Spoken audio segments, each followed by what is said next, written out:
Sự đây bong bồn dương ngọt này mà nhằm pring cho mọi người thế pring nhé thùng thùng mà bong bồn ơi phải nha sạch sạch đâu bong bồn này phần phần là đây này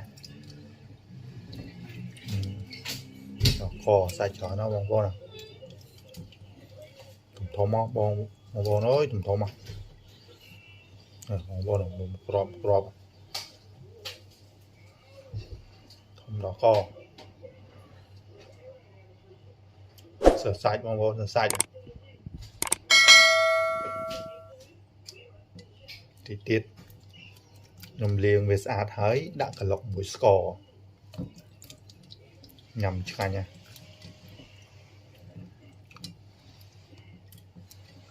có một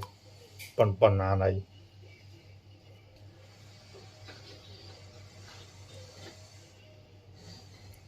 không một step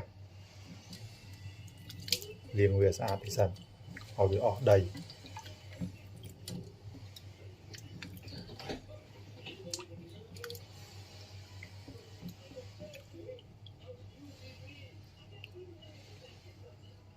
rộp một mắt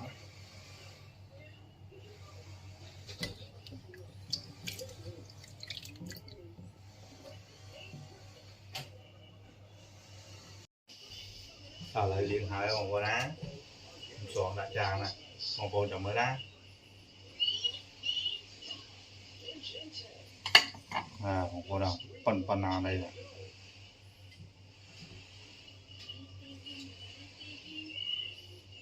đã có đạm tê tĩnh mốc lọc nhằm ngành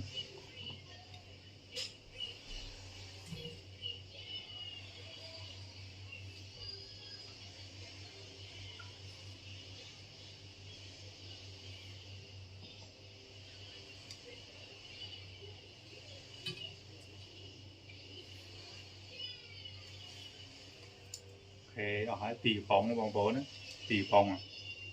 mà cái phóng cái lụa của mỗi con 500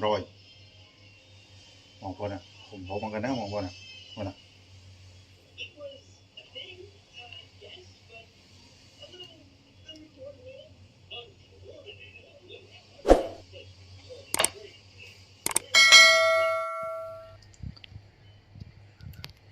bóng bóng dương chăm mơ ngọt nít đó bóng bóng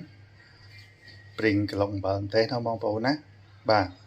hay pring nắng miền Trung Bộ ta pring mà lấy bóng bóng pring mà lấy nè bà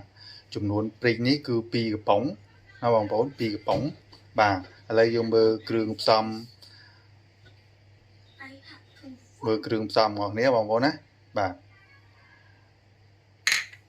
nó mùi côn lập rìa tới cỏ xó pi lập rìa bái bớ mùi côn lập rìa hay mà tế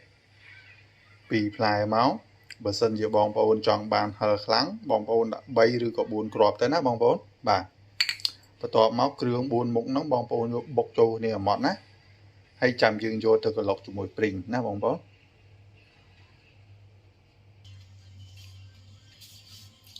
lợi bóng bóng trong lọc này mơ ná dương bọc krương với trô này tế bóng bóng nó bớ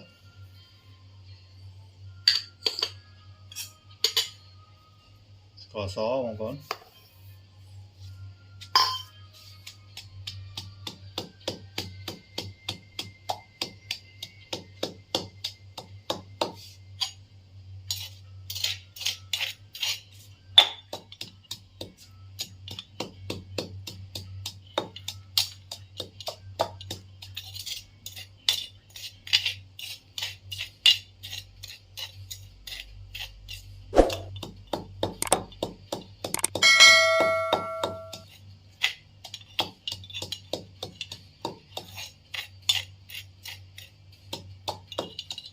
đó nó thế bột về mọt trộn nhà máu chạm dương vô tới cái lọc cho mùi pring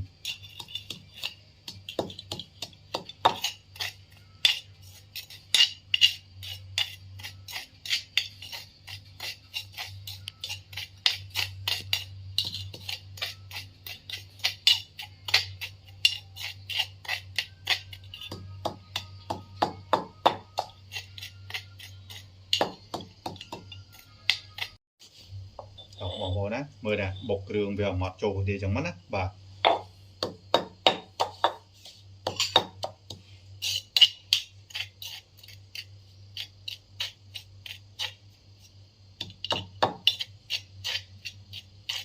អត់បាក់ធ្វើឲ្យបងប្អូនស្រួលទេណា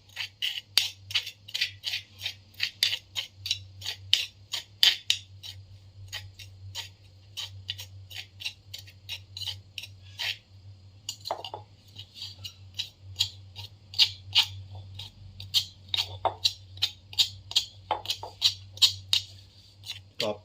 ពីយើងបុកមកថៃណាបងប្អូនណាបាទយើងយកទៅដាក់ជាមួយព្រីងណាក្លុកចូលជាមួយព្រីងណាបងប្អូននេះមានណាបាទយើងដួសដាក់ចូលមួយចានព្រីងទៅហើយយើងកូរក្លុកទេណាបងប្អូនណា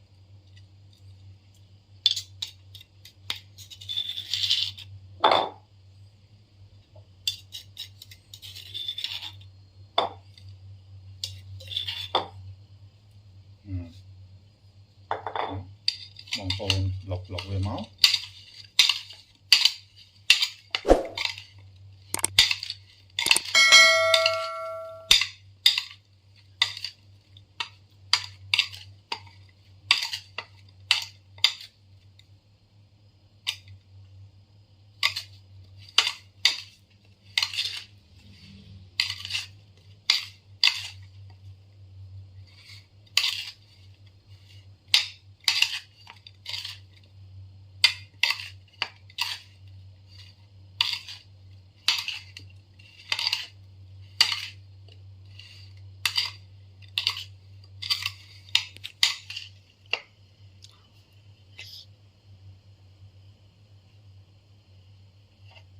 មើលនងហ៎បងប្អូន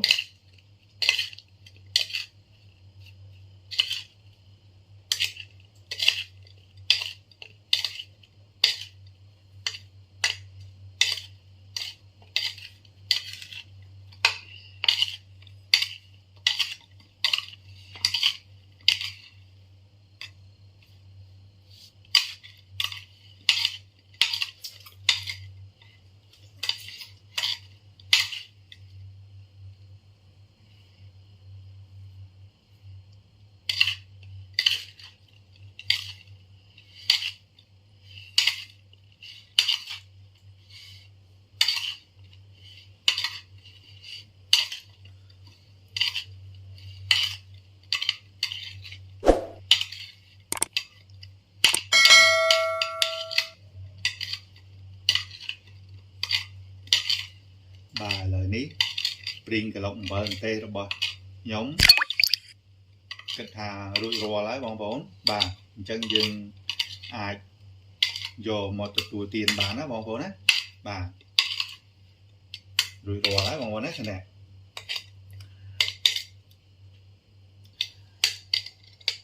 ហើយក៏សូមអរគុណបងប្អូនផងដែរដែលបានទស្សនាវីដេអូរបស់ខ្ញុំតាំងពីដើមដល់ចប់យើងនឹងជួបគ្នានៅវីដេអូក្រោយសូមអរគុណបាយបាយ